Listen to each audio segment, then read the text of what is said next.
Weimar Germany flourishing in the creative boom after the First World War, there's an interesting parallel between them and their inventive, industry-redefining works like The Cabinet of Dr. Caligari and the 1920 American adaptation of Dr. Jekyll and Mr. Hyde. Where German silent cinema sought to break new ground in its on-screen depictions of German expressionism, this American movie chose to keep things simple and let the story of changing times spin its yarn.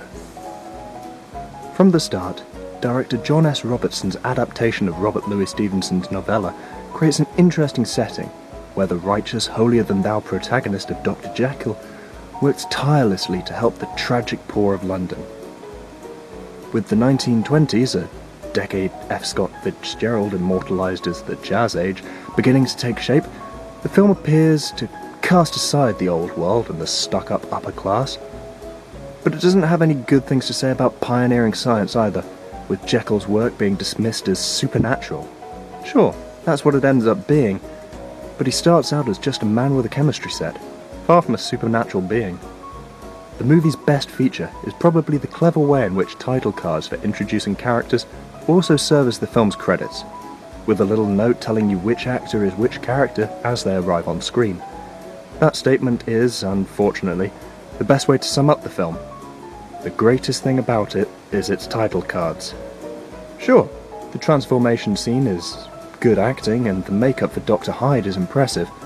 Yes, the music is pretty good, if a little misused. A jaunty tune plays over a scene of a dramatic and grisly murder, but the pacing is all over the place. And one glaringly obvious problem with the piece is that it's just so bloody boring. It takes 20 minutes for Dr. Jekyll's science project to even begin, and before that happens, it's just meaningless exposition.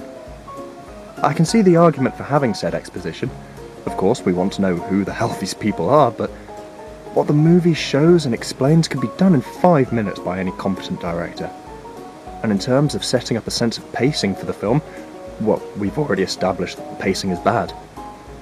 Also, until the aforementioned murder scene, the villainous Dr. Hyde just spends time down at the local pub. This might be the height of sin and villainy in the early 1920s, but for a modern audience, he just seems to be a very committed drinker. If you choose not to take my upcoming advice, and instead decide to watch Dr. Jekyll and Mr. Hyde, then ensure that there is nothing playing in the background like a particularly good David Attenborough documentary or Barbie's Dreamhouse, because you will not be able to focus on the utter tedium of the film. I'd largely forgotten what happened within 5 minutes of finishing, despite the film doing its best to grab my attention with a sudden, random spider ghost. It just comes across as Robertson having finally cottoned on to the fact that he had successfully created the cure to insomnia and wanted to add one final jolt of interest to those who hadn't dozed off yet. Unfortunately, this was just as lazy and mishandled as the rest of the film. It isn't as offensive as the second act of Birth of a Nation, but I would only recommend it to someone desperately in need of an excitement reduction. 2 out of 5. Miss it.